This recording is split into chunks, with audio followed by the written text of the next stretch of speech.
परमेश्वर का धन्यवाद हो कि एक बार फिर इस नए साल में हम इकट्ठे हुए हैं कि परमेश्वर के वचन को सुनने पाए। हमारा परमेश्वर महान है और वो हमारी प्रार्थना को सुनता है। आइए हम प्रार्थना करें और परमेश्वर के नजदीक आए। पवित्र महान जीवित सामर्थी परमेश्वर, बड़ा ही नम्रता और दीनता के साथ तेरे चरणों के पास आते हैं। धन्यवाद करते हैं आज के सुंदर दिन के लिए प्रभु जी, जो तूने हमें दिया कि एक बार फिर तेरे चरणों पर इकट्ठे होकर तेरे नाम की महिमा, प्रशंसा, स्तुति और जय जयकार कर सकते हैं। प्रभु, जितने भाई बहन आज इस वचन को सुन रहे हैं उनसे बातचीत कर प्रभु, उनकी सहायता कर, मदद कर कि उनकी प्रार्थना सुनी जाए, वो तुझसे आशीर्वाद पाए प्रभु, और उनके जीवन के द्वारा तेरे नाम की महिमा और प्रशंसा हो, और तू उनकी रक्षा कर और आकाश के झरोखे को खोलकर सारे आशीर्वाद को उन पर उधेल दे प्रभु। मुझ नाचिस के साथ तो प्रभु मुझ में होकर बोल कि जो कुछ मैं बोलूं वो तेरी ओर से हो और तेरे नाम की महिमा, प्रशंसा और स्तुति और जय जयकार के लिए हो प्रभु। सारी गौरव, महिमा, प्रशंसा प्रभु यीशु तुझे देते हुए ये प्रार्थना अपने उद्धार करता प्रभु यीशु ख्रिस्ट के नाम में चाहते हैं। सुन प्रभु और ग्रहण कर। आमीन आमीन।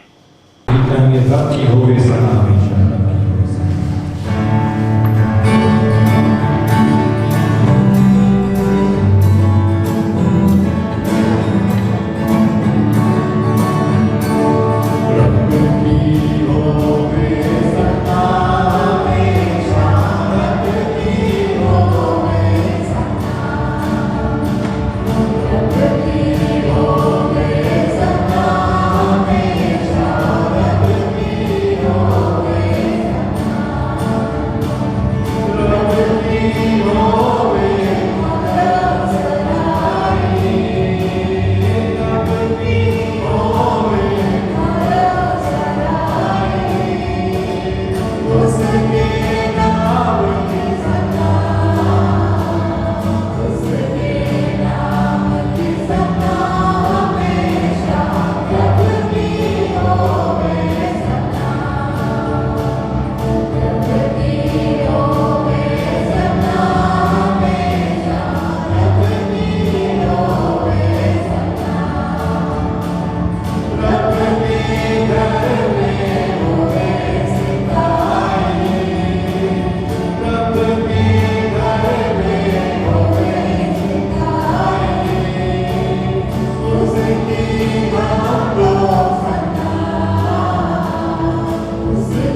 परमेश्वर के वचन से आपसे बातचीत करना चाहता हूं। और आज का मेरा सब्जेक्ट है, आज का जो मेरा विषय है वो है डिवाइन हियरिंग। डिवाइन हियरिंग, स्वर्गीय सुनवाई। जब हम प्रार्थना करते हैं तो परमेश्वर हमारे प्रार्थना को सुनता है। इसके विषय में आज हम देखेंगे। मगर परमेश्वर जो हमारे प्रार्थना को सुनता है, उसके विषय में परमेश्वर का वचन क्या कहता है, उसके विषय में हम आज परमेश्वर के वचन से पढ़ेंगे। दूसरा इतिहास 7 अध्याय के 11 से 16 पर। Second chronicle chapter 7 11 to 16 verse. यो सुलेमान यहोवा का भवन और राजभवन को बना चुका, और यहोवा के भवन और अपने भवन में जो कुछ उसने बनाना चाहा उसमें उसका मनोरथ पूरा हुआ। तब यहोवा ने रात को उसको दर्शन देकर कहा कि मैं तेरी प्रार्थना सुनी और इस स्थान को यज्ञ के भवन होने के लिए अपनाया है। यदि मैं आकाश को ऐसा बंद करूं कि वर्षा न हो और टिड्डियों को देश उजाड़ने की आज्ञा दूं और अपनी प्रजा में मरी फैलाऊं, तो भी यदि मेरे प्रजा के लोग जो मेरे कहलाते हैं दीन होकर प्रार्थना करें, मेरे दर्शन की खोजी होकर अपने बुरे चालों से फिरे, तो मैं स्वर्ग में से सुनकर उनका पाप क्षमा करूंगा और उनका देश ज्यों का त्यों कर दूंगा। अब से जो प्रार्थना इस स्थान में की जाएगी उस पर मेरी आंखें खुली और मेरे कान लगे रहेंगे। और अब मैं इस भवन को अपनाया और पवित्र किया है कि मेरा नाम सदा के लिए इसमें बना रहे। मेरी आंखें और मेरा मन दोनों नित्य यहीं लगे रहेंगे। हम देखते हैं उस समय की बात है कि राजा सुलेमान परमेश्वर का मंदिर और राजभवन बना चुका, और जो भी कुछ वो बनाना चाहा सब कुछ बना चुका।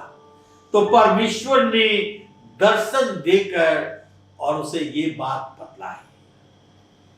कहा दर्शन देकर, यदि मैं आकाश को ऐसा बंद करूं कि वर्षा न हो या टिड्डियों को देश उजाड़ने की आज्ञा दूं और अपनी प्रजा में मरी फैलाऊं, तब यदि मेरे प्रजा के लोग जो मेरे कहलाते हैं दीन होकर प्रार्थना करें और मेरे दर्शन की खोजी होकर अपने बुरे चालों से फिरे, तो मैं स्वर्ग से सुनकर उनका पाप क्षमा करूंगा और उनका देश ज्यों का त्यों कर दूंगा। परमेश्वर प्रार्थना के विषय में कह रहा है। जब हम परमेश्वर को पुकारते हैं, जब हम परमेश्वर से प्रार्थना करते हैं, तो हमारा परमेश्वर हमारी प्रार्थना को सुनता है और अपने लोगों से बातचीत करता है। इन पदों में हम देखते हैं कि परमेश्वर राजा सोलोमन से अपने लोगों के विषय में बात करता है।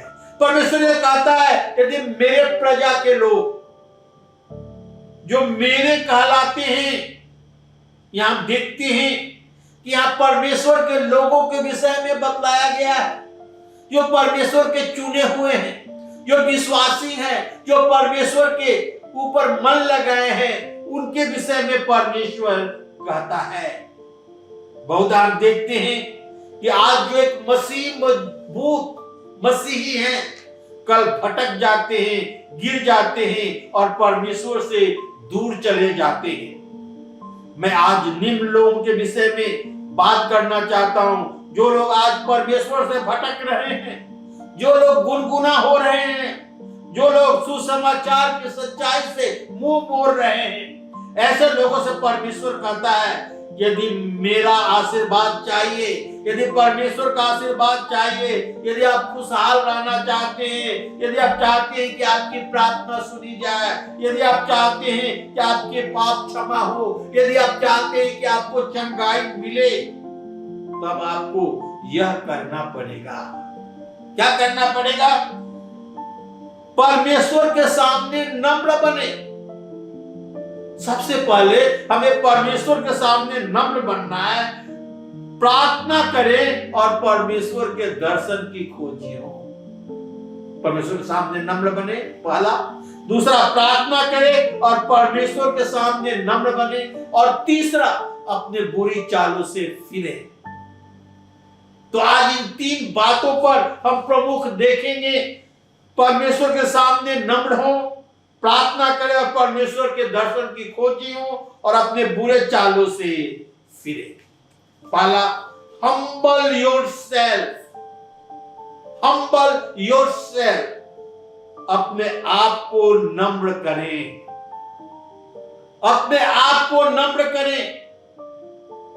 परमेश्वर के सामने हम कुछ नहीं है, और परमेश्वर का वचन कहता है हमें परमेश्वर के सामने नम्र बनना है। नीति वचन और उसका 16 अध्याय के 18 पद में राजा सोलोमन कहता है, विनाश के पहले गर्व और ठोकर खाने से पहले घमंड होता है। विनाश के पहले गर्व और ठोकर खाने से पहले घमंड होता है। आइए हम इसके विषय में, ये जो बोलता है कि विनाश के पहले गर्व और ठोकर खाने से पहले घमंड होता है, हम देखेंगे। पहला सामुएल और उसका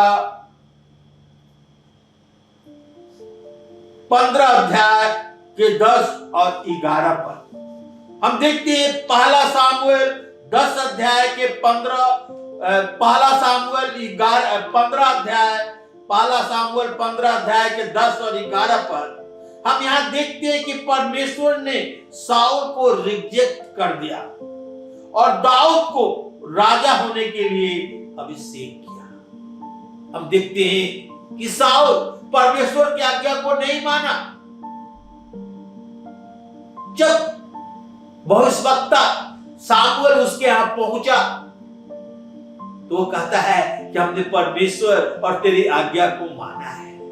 तब सामुएल कहता है, ए भेड़ों का मिमियाना और पशुओं का यह आवाज हमें सुनाई दे रहा है, वो क्या है? कहता है कितने लोगों ने उसे यहोवा के लिए बलिदान करने के लिए पकड़ के लाए हैं। परमेश्वर ने तो साउल से कहा था कि जो कुछ है सबको नाश कर देना, मार डालना, किसी को ना छोड़ना, क्योंकि ये लोग परमेश्वर के लोगों के सामने साथ में अन्याय किया था, उन्हें मारा था। जब वे मिस्र से निकलकर और उस देश में जा रहे थे जहां दूध और मधु की धारा बहती थी, तो ये लोग जो थे उनकी सामना किया था और परमेश्वर उसका बदला लेना चाहता था और कहता था जो कुछ उनका है सब तुम मार डालना, नाश कर देना।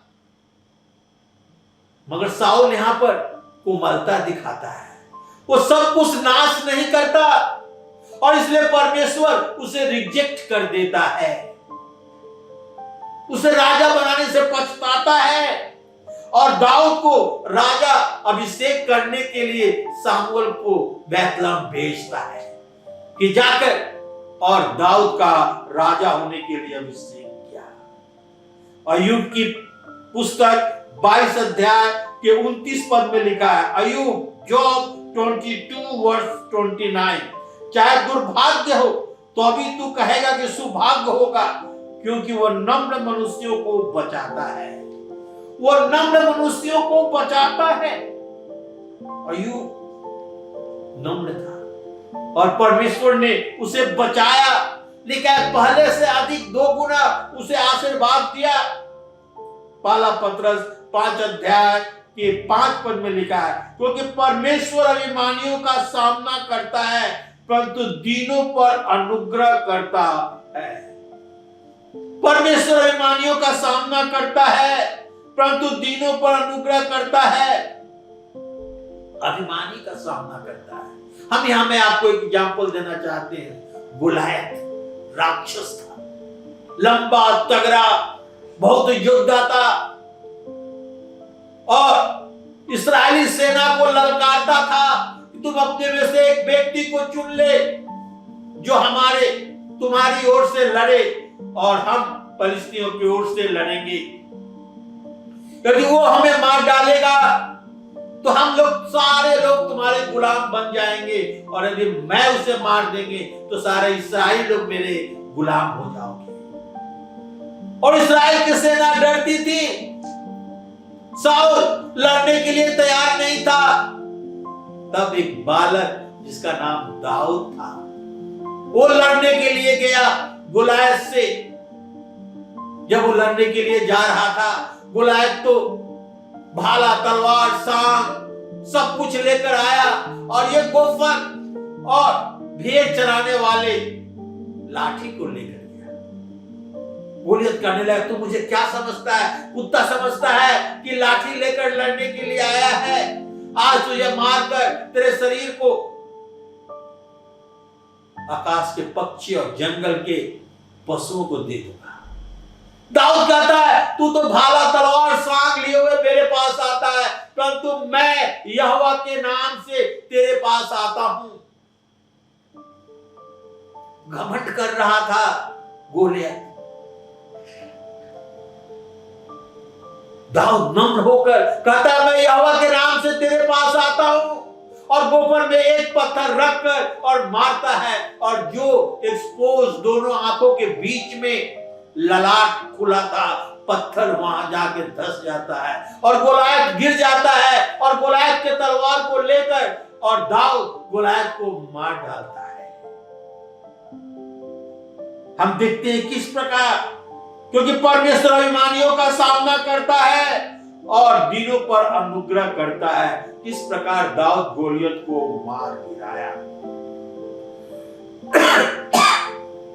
याकूब की पत्री 4 अध्याय के 10 पद में लिखा है, प्रभु के सामने दीन बनो तो तुझे शिरोमणि बनाएगा। प्रभु के सामने दीन बनो तो तुझे शिरोमणि बनाएगा। हमें अपने आप को परमेश्वर के सामने नम्र करना है, दीन बनाना है, तब परमेश्वर हमें शिरोमणि ऊंचा उठाएगा। गिनती 12 अध्याय के 3 पद में लिखा है, मूसा तो पृथ्वी भर के रहने वाले सब मनुष्यों से अधिक नम्र स्वभाव को था। मूसा, गिनती 12 अध्याय के 3 पद में लिखा है, पृथ्वी पर रहने वाले सब मनुष्यों से अधिक नम्र स्वभाव का था।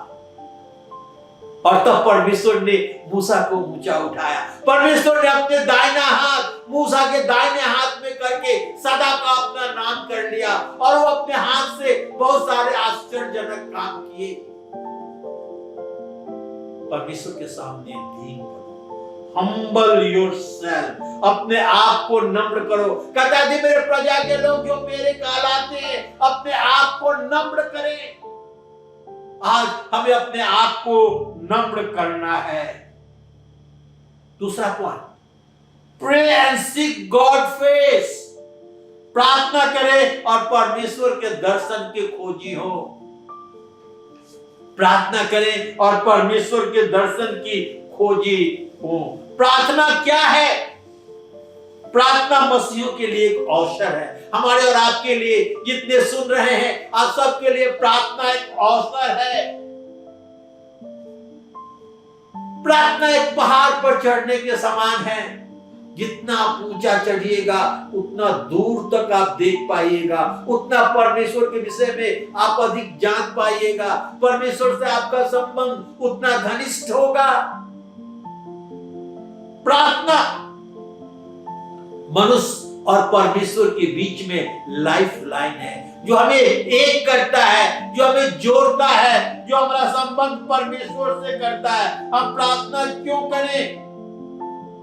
एक अवसर है, एक प्रिविलेज है हमारे लिए कि हम परमेश्वर के चरणों पर बैठकर और उसे बातचीत करने पाए। कुछ लोग समझते हैं जब चारों तरफ से हम निराश हो गए हैं तब हमें परमेश्वर से प्रार्थना करना चाहिए। नहीं, परमेश्वर की आज्ञा है कि हम बराबर उसकी आज्ञा मानते हुए और उसे प्रार्थना करें। प्रार्थना करने से हमें सामर्थ्य प्राप्त होता है, प्रार्थना करने से हमें शक्ति प्राप्त होती है। कहता है प्रार्थना करे और मेरे दर्शन की खोजी हो। परीक्षा पर जय पाने के लिए हम प्रार्थना करें, परमेश्वर के दर्शन की खोजी हो, हमारे मन में अभिलाषा हो कि परमेश्वर मैं तेरे दर्शन की खोजी हूं, तुझसे प्रार्थना कर रहा हूं, मेरे प्रार्थना को सुन प्रभु, मेरी सहायता कर, मेरी मदद कर, मेरी अगुवाई कर। हमें अगुवाई पाने के लिए प्रार्थना करना चाहिए, हमें अगुवाई पाने के लिए प्रार्थना करना चाहिए। यदि हम उत्पत्ति के पुस्तक में जाएंगे, उसके 24 अध्याय और 12 से 24 पद, एलियाजर इब्राहिम का दास, एलियाजर इब्राहिम का दास, उत्पत्ति 24 अध्याय के 12 से 24 पद में लिखा हुआ है, इब्राहिम के पुत्र इसहाक के लिए वो एक उसकी पत्नी की खोज में गया है। और जब वो पहुंचता है, कुएं के पास बैठा है और वो प्रार्थना करता है कि हे प्रभु देख, गांव की स्त्रियां, लड़कियां यहां पानी भरने आ रही है, और जिससे मैं कहूं कि तू मुझे पानी पिला, वो मुझे पानी पिलाए और उसके बाद हमारे ऊंटों को भी पानी पिलाए। वही मेरे इब्राहिम, मेरे स्वामी इब्राहिम के पुत्र का पत्नी हो। और हम देखते हैं कि वो अगुवाई के लिए प्रार्थना करता है, परमेश्वर तू मुझे इस देश में लाया है, अब मेरी अगुवाई कर कि मैं इसहाक के लिए एक पत्नी ढूंढ सकूं। वो हो जिसे मैं पानी पिलाने के लिए कहूं, वो मुझे पानी पिलाए और मेरे ऊंटों को भी पानी पिलाए। और परमेश्वर उसकी अगुवाई करता है। और हम देखते हैं कि अगुवाई करके और परमेश्वर उसको सही लड़की से मुलाकात कराता है और वो वहां उसके घर में जाता है और इब्राहिम के विषय में सारी बात बतलाता है कि परमेश्वर ने किस प्रकार उसे आशीष दी है, और वो उसके पुत्र इसहाक के लिए एक पत्नी ढूंढने उसी स्थान पर आया है। मेरे भाई और बहन, हमें अगुवाई पाने के लिए प्रार्थना करना चाहिए, परमेश्वर को जानने के लिए प्रार्थना करना चाहिए, परमेश्वर के दर्शन पाने के लिए प्रार्थना करना चाहिए, परमेश्वर से सहभागिता प्राप्त करने के लिए प्रार्थना करना चाहिए। हमें प्रार्थना की आदत डाल देनी चाहिए कि हम बराबर परमेश्वर से प्रार्थना करते रहें। आज हम देख रहे हैं डिवाइन हियरिंग, ईश्वरीय सुनाई, और आज हमने पहला देखा परमेश्वर का वचन कहता है यदि मेरे प्रजा के लोग जो मेरे कहलाते हैं अपने आप को नम्र करें, humble yourself। दूसरा, pray and seek God's will, प्रार्थना करे और परमेश्वर के दर्शन की खोजी हो। और तीसरा, turn from the wicked way, turn from the wicked way, अपने बुरी चालों से फिरें, अपने गलत रहन सहन चाल चलन से फिरें। जैसे आके पुस्तक उसके 55 अध्याय के 7 पद में लिखा है, यशायाह 55 अध्याय के 7 पद में लिखा है, दुष्ट अपनी चाल चलन और अनर्थकारी अपने सोच विचार छोड़कर यहोवा की ओर फिरे, वह उस पर दया करेगा।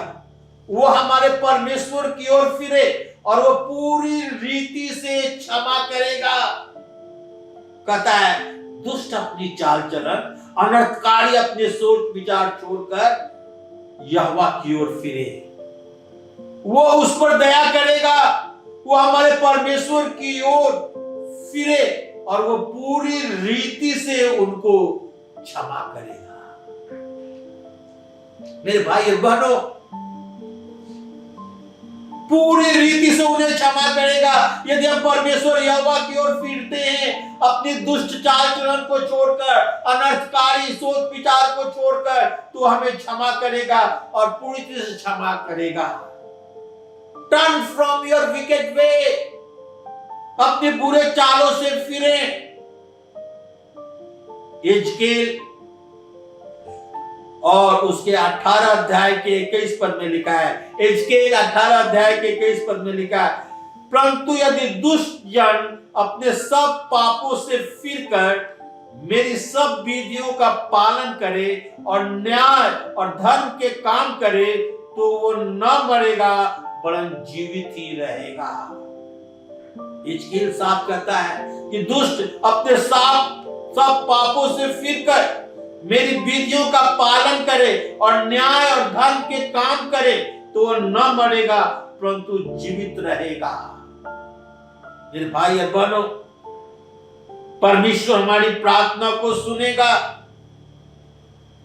दूसरा सामुएल उसके 22 अध्याय के 7 पद में लिखा है, अपने संकट में मैंने यहोवा को पुकारा, अपने परमेश्वर के सम्मुख चिल्लाया, उसने मेरी बात को अपने मंदिर से सुन लिया और मेरी दुहाई उनके कानों तक पहुंची। दाऊद कहता है कि मैं अपने संकट के समय में यहोवा को पुकारा और अपने परमेश्वर के सम्मुख चिल्लाया, उसने मेरी बात अपने मंदिर से सुन लिया और मेरी दुहाई की ओर कान लगाए। परमेश्वर हमारी बातों को सुन लेता है, अपनी कान हमारी ओर लगाता है। दाऊद के प्रशंसा के गीत, जब उसके सब शत्रुओं से परमेश्वर ने उसे बचाया। ये कहता है, मैं अपने दाऊद के सारे शत्रुओं से परमेश्वर ने उसे बचाया और सुरक्षित रखा। तब दाऊद कहता है, मैंने अपने संकट के समय में यहोवा को पुकारा, अपने परमेश्वर के सम्मुख चिल्लाया और उसने मेरी सब बात अपने मंदिर से सुन लिया और मेरी दुहाई उसके कानों में पहुंची। परमेश्वर हमारी प्रार्थना को सुनता है जब हम अपनी दुष्ट चाल चलन से फिरते हैं। यशायाह के पुस्तक उसके 65 अध्याय के 24 पद में, उनके पुकारने से पहले ही मैं उनको उत्तर दूंगा और उनके मांगते ही मैं उनकी सुन लूंगा।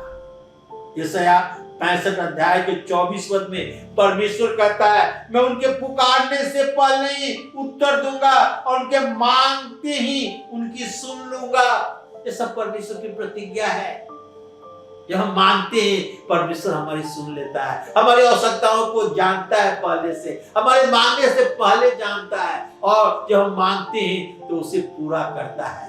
हम अपनी दुष्ट चाल चलन से फिरकर उसके पास आते हैं। पहला पतरस 3 अध्याय के 12 पद में लिखा है, क्योंकि प्रभु की आंखें धर्मियों पर लगी रहती है, क्योंकि प्रभु की आंखें धर्मियों पर लगी रहती है और उसके कान उनकी विनती की ओर लगे रहते हैं, परंतु प्रभु बुराई करने वालों के विमुख रहता है। कहता है, प्रभु की आंखें धर्मियों पर लगी रहती है। परमेश्वर हमारी ओर देखता रहता है, उसकी आंख हम पर लगी रहती है और परमेश्वर की कान हमारी विनती पर लगी रहती है, हमारे बातों को सुन लेता है। परमेश्वर महान है, परमेश्वर अद्भुत है। आज हम देख रहे हैं divine hearing, humble yourself, pray and seek God's will and turn from your wicked way। आज इन 3 बातों को हमने देखा कि परमेश्वर के सामने नम्र बने, प्रार्थना करें और परमेश्वर के दर्शन की खोजी हो और अपने बुरे चालों से फिरे। मैं बहुत सारा उदाहरण दिया आपको, साउल का उदाहरण दिया, परमेश्वर ने किस प्रकार उसे रिजेक्ट किया। हमने गोलियत और दाऊद का उदाहरण दिया, जब गोलियत घमंड से भरा हुआ था, दाऊद उसे मार गिराया। परमेश्वर के सामने हम नम्र बनते हैं तो परमेश्वर हमें शिरोमणि बनाता है, परमेश्वर हमें ऊंचा उठाता है, परमेश्वर जीवित है और हमारी प्रार्थना को सुनता है। जब उसके पास आते हैं अपने आप को नम्र करते हुए, उसके दर्शन की खोजी होकर और अपने बुरे चालों से फिरकर, तो हमारी प्रार्थना को वो सुनता है, हमारी सहायता करता है, हमें मदद करता है, हमारे पापों को क्षमा करता है। नेहमाया की प्रार्थना सुनी गई। नेहमाया जब यरूशलेम के फाटक को लगा रहा था, उसके शहरपनाह को बना रहा था, वो परमेश्वर से प्रार्थना किया कि किस प्रकार राजा के मन में परमेश्वर ने उसके प्रति फेवर दिया और सब कुछ राजकीय एक्सपेंस से, खर्च से वो यरूशलेम की शहरपनाह और उसके फाटक को लगवाने पाया। क्या ही उत्तर! परमेश्वर आज हमारे प्रार्थना को उत्तर देना चाहता है। मसीहों के लिए प्रार्थना एक अवसर है। परमेश्वर हमारी प्रार्थना का उत्तर देना चाहता है। रोज और सदा प्रार्थना करना चाहिए। एक बार फिर हम दूसरा इतिहास 7 अध्याय में लौटेंगे। उसके 12 पद में 13 पद से मैं पढ़ रहा हूं। 2 क्रॉनिकल चैप्टर 7 वर्स 13। यदि मैं आकाश को ऐसा बंद करूं कि वर्षा न हो और टिड्डियों को देश उजाड़ने की आज्ञा दूं, वो अपने प्रजा में मणि फैलाऊं, तब यदि मेरे प्रजा के लोग जो मेरे कहलाते हैं दीन होकर प्रार्थना करे और मेरे दर्शन की खोजी होकर अपने बुरे चालों से फिरे, तो मैं स्वर्ग से सुनकर उनका पाप क्षमा करूंगा, उनका देश ज्यों का त्यों कर दूंगा।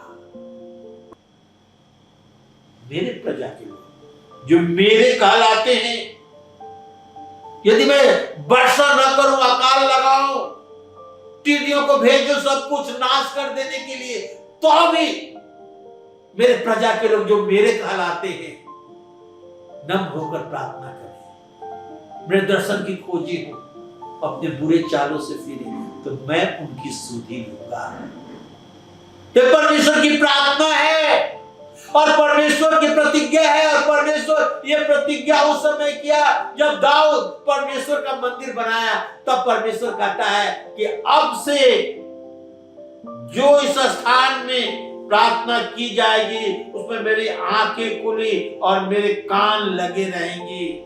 और अब से मैंने इस भवन को अपनाया है, पवित्र किया है कि मेरा नाम सदा के लिए इसमें बना रहे। मेरी आंखें, मेरे मन दोनों यहां नित्य लगे रहेंगे। मेरे भाई और बहनों, परमेश्वर ने उस मंदिर को अपनाया। नया नियम में परमेश्वर का वचन कहता है, क्या तुम नहीं जानते कि तुम परमेश्वर के मंदिर हो और परमेश्वर का आत्मा तुम में निवास करता है? परमेश्वर हमारे शरीर को अपने मंदिर होने के लिए चुना है। और जब हम प्रार्थना करते हैं, जब अपने आप को नम्र करते हैं, परमेश्वर के दर्शन की खोजी होते हैं, तो परमेश्वर हमारी प्रार्थना को सुनता है और आकाश के झोलकों को खोलकर सारा आशीर्वाद हमारे और आपके ऊपर उड़ेल देता है।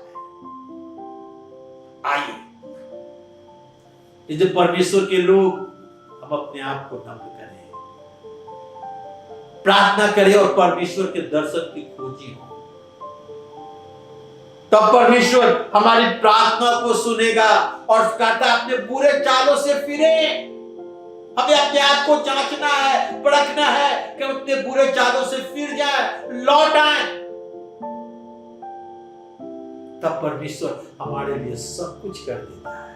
आकाश के झोंके को खोलकर आशीर्वाद उठेल देता है। हमें दाऊद के समान गोलियत पर जयवंत करता है, हमें ऊंचा उठाता है, शिरोमणि बनाता है। आइए परमेश्वर के सामने नम्र पड़े, प्रार्थना करें, उसके दर्शन की खोजी हो और अपने बुरे चालों से फिर। आइए प्रार्थना करें। पवित्र महान जीवित सामर्थी प्रभु, बड़े नम्रता और दीनता के साथ तेरे चरणों के पास आते हैं, तेरा धन्यवाद करते हैं प्रभु इस सुंदर समय के लिए, सहभागिता के लिए जो तूने हमें दिया है। कि एक बार फिर नम्र होकर, दीन होकर तेरे चरणों के पास आ सकते हैं प्रभु, कि तेरी महिमा, प्रशंसा और स्तुति और जय जयकार करने पाए। आज का वचन जितने भाई बहन बच्चे सुन रहे हैं उनके हृदय में गिरकर और फल लाए प्रभु, कि आपकी राज की बढ़ोतरी हो, आपकी महिमा, प्रशंसा और स्तुति और जय जयकार हो। सारी गौरव, महिमा, प्रशंसा प्रभु यीशु को देते हुए ये प्रार्थना प्रभु यीशु के मधुर और प्रिय नाम में चाहते हैं। सुन और ग्रहण कर। आमीन, आमीन।